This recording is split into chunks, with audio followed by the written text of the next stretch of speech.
2014 foi um ano marcado por temas como ébola e legionela, mas também por greves e manifestações em vários setores. A colocação dos professores preocupou encarregados de educação e em Canelas, por exemplo, um padre sai da missa escoltado pela GNR.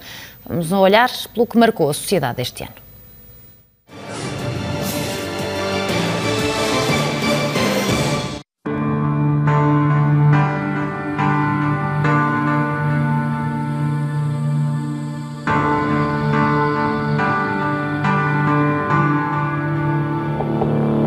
Hospital de Vila Franca de Xira. A corrida ao serviço de urgência era aparentemente normal, mas a 7 de novembro a maioria das ocorrências era resultado de um surto de legionela. 13 pessoas dão entrada na unidade com sintomas semelhantes ao de uma gripe. Ao final do dia, a Administração Regional de Saúde de Lisboa e Val do Tejo anunciava que o número de pessoas infectadas tinha subido para 33. No dia seguinte, confirma-se a primeira morte. O ministro Paulo Macedo fala à comunicação social e revela que foram identificados casos de doença do legionário em 3 regiões do país, todos eles com ligações claras a Vila Franca de Xira.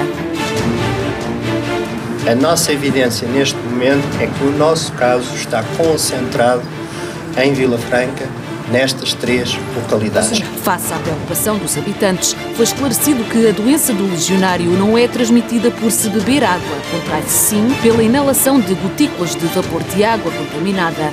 Francisco Jorge aconselhou por isso as pessoas a não tomar duches nem utilizar hidromassagens ou jacuzzis até que fosse identificada a fonte da infecção. A infecção só se adquire por respiração, por inalação de pequenas gotículas de gota, desde que essas gotas estejam contaminadas. E o risco está localizado, bem determinado, naquelas 3 freguesias. O que quer dizer que quem não reside e quem não frequenta aquelas 3 freguesias não tem o mesmo risco. Mais de 370 pessoas foram infectadas, 12 perderam a vida naquele que foi o 3º surto com mais casos em todo o mundo e que só é declarado extinto a 21 de novembro. A empresa Adubos de Portugal está sob suspeita de ser a fonte da contaminação. O caso está agora nas mãos da Procuradoria-Geral da República. O segredo de justiça é o argumento para não se falar sobre o desenvolvimento do processo.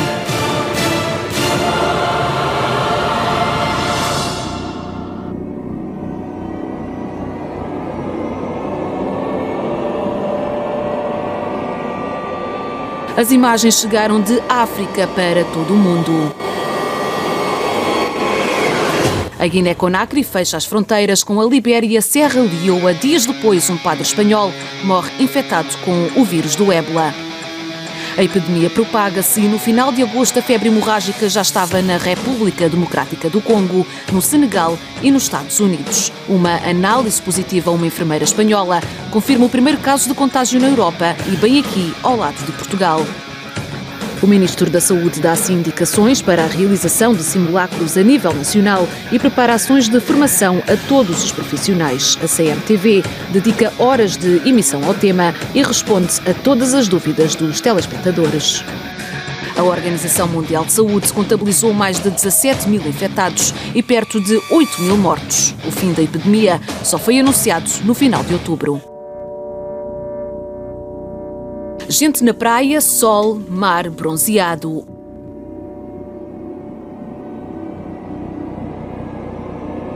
O calor atingiu níveis históricos este ano, fazendo com que 2014 possa vir a ser classificado como o ano mais quente de que há registro. A descontração típica de um dia de verão seria normal não fosse o facto de estarmos em outubro. Temiam-se fogos por todo o país, mas a área ardida no ano anterior acabou por dar algum descanso aos soldados da paz. E por falar em incêndios, em dezembro ficaram conhecidas as penas aplicadas aos 2 jovens que atearam as chamas na Serra do Caramulo, onde morreram 4 bombeiros. Luís Patrick foi condenado a 18 anos de prisão e Fernando Marinho a 12 anos. Foram as penas mais elevadas que a Justiça atribuiu a incendiários.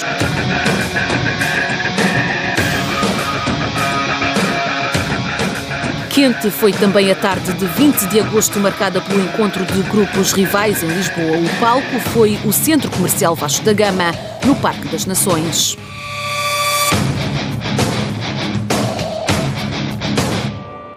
A PSP chegou em força, 5 polícias ficaram feridos e 4 jovens foram detidos. A partir daí, as autoridades passaram a estar mais atentas aos mitos, um fenómeno convocado através das redes sociais e que deu que falar no nosso país. 4 dias depois, a PSP volta a estar em alerta. Grupos de jovens organizaram um mito no concerto de Anselmo Ralph. 3 pessoas foram esfaqueadas e outras 10 precisaram de assistência. O cantor angolano foi forçado a interromper o espetáculo e a pedir a calma. Estamos aqui para fazer festa, não para fazer guerra, pessoal. E quem quer fazer guerra, faz favor do caminho para casa. A PSP interveio de forma musculada para travar a violência. Ficou depois esclarecido que os desacatos não resultaram de um mito.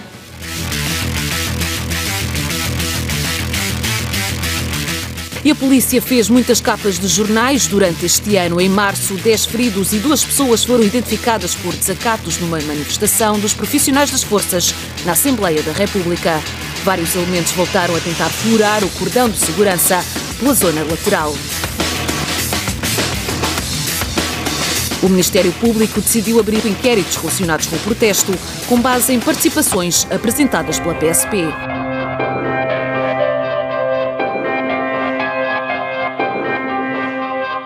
E foi também em frente ao Parlamento que manifestantes da Frente Comum exigiram a demissão do governo. Governo para a rua!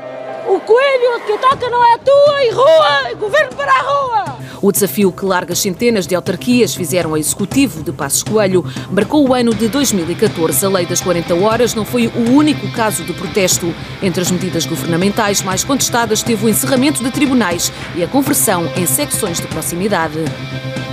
Uma greve dos trabalhadores de recolha do lixo de Lisboa teve uma adesão de 85% e as consequências estiveram nas ruas. Houve caixotes a abarrotar e sacos amontoados, sobretudo junto a ecopontos. O protesto começou à meia-noite do dia 24 de dezembro de 2013 e só terminou a 5 de janeiro.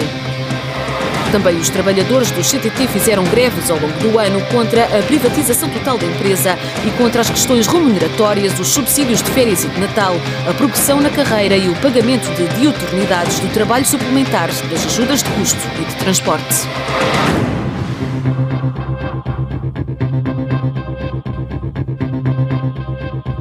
2014 fica para a história da TAP como um ano particularmente difícil. Os aviões ficaram em terra vários dias. Houve mais de 700 voos cancelados e prejuízos na ordem dos 5 milhões de euros. No centro da polémica está assim a privatização do grupo que o governo decidiu relançar em novembro. O ministro da Economia não tem dúvidas de que a privatização da TAP, acordada com a Troika em 2011, vai mesmo avançar nos primeiros meses de 2015. Contra os cortes no setor, entre outras situações, os médicos voltaram a vestir a bata branca em protesto com uma greve a 8 e 9 de julho. Os enfermeiros também mostraram a sua indignação, a última das quais a 13 e 14 de novembro, uma greve bastante criticada por Palmacedo, uma vez que o Ministério tinha pedido para adiarem o protesto, tendo em conta o elevado número de doentes internados por causa do surto de legionela. Este foi o protesto contra os cortes salariais nas horas extraordinárias, exigindo a progressão na carreira e a reposição das 35 horas de trabalho semanais. Na crónica da educação, 311 escolas do primeiro ciclo do ensino básico fecharam e foram integradas em centros escolares. A isto juntou-se o problema da colocação dos professores, mais grave do que em anos anteriores. Angústia e preocupação foram as palavras usadas pelos pais num ano em que a atividade letiva só chegou a todos os alunos 2 meses após o início das aulas. Os erros associados à plataforma de colocação levaram à anulação do primeiro concurso e a um pedido de desculpas do ministro no Parlamento no mesmo dia em que viu o diretor-geral da Administração Escolar, Mário Agostinho Pereira, apresentar a demissão. Apresentamos as nossas desculpas aos senhores professores, aos pais, ao país, aos senhores deputados. Repetimos que não há erros da parte dos diretores há erros de serviços do Ministério da Educação. Milhares de professores desfilaram nas ruas, contestaram a política do governo e pediram a demissão do ministro Nuno Crato. Em outubro, o secretário de Estado do Ensino Básico e Secundário apresentou a sua demissão por motivos de ordem pessoal. O final do ano terminou com uma greve marcada para 19 de dezembro, dia da prova de avaliação imposta aos docentes contratados com menos de 5 anos de serviço que pretendam concorrer a um lugar para dar aulas. Ainda na educação, a identificação de amianto nas placas de fibrocimento, material tóxico e cancerígeno proibido em toda a União Europeia desde 2005, preocupou os encarregados de educação.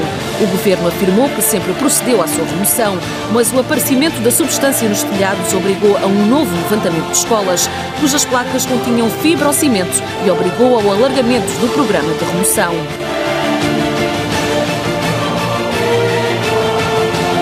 Em abril, as praxes voltaram a dominar a sociedade. Um acidente junto à Universidade do Minho tirou a vida a 3 estudantes. As vítimas mortais pertenciam ao curso de Engenharia Informática e participavam numa tradição de praxe. O entusiasmo levou um grupo de caloiros a subir para um muro que apresentava sinais de degradação e deu-se a troncada. 3 alunos ficaram soterrados.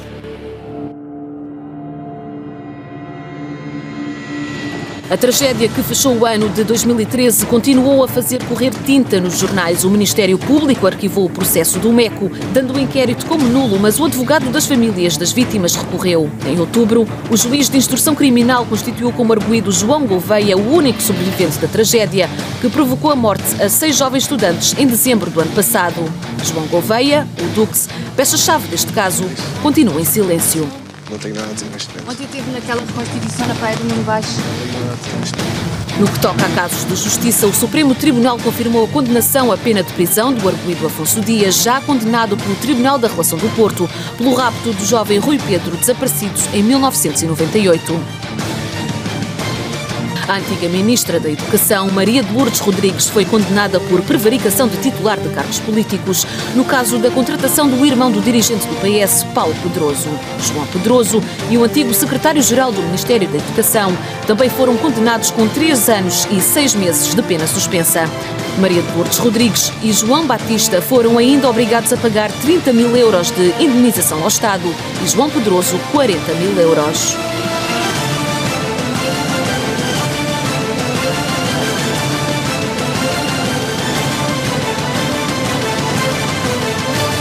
Ao 4º dia de 2014, cerca de 50 habitantes de 4 freguesias de Paredes ficaram desalojados durante a noite devido a uma passagem de um tornado que danificou dezenas de habitações. A força do vento arrancou telhados e janelas.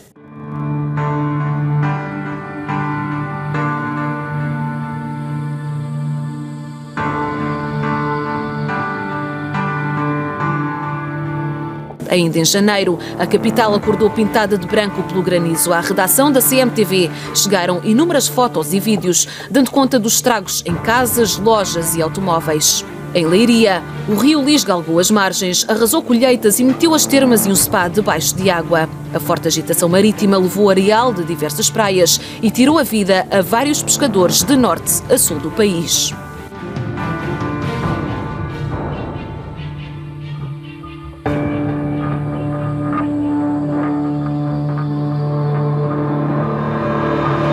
Mais de 40 mulheres perderam a vida vítimas de violência doméstica, vítimas dos maridos, namorados ou antigos companheiros. Em apenas meio ano chegaram às polícias portuguesas mais de 13 mil queixas. No país decorreram homenagens às vítimas de violência doméstica.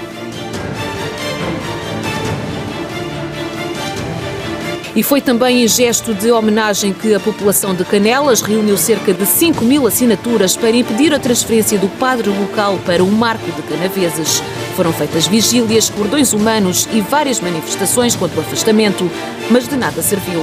Albino Reis assumiu a paróquia em novembro e abriu as portas a todos os fiéis, mas centenas de pessoas ficaram do lado de fora, exaltaram-se e praticamente partiram para a agressão. O novo padre sai assim, escoltado pela GNR.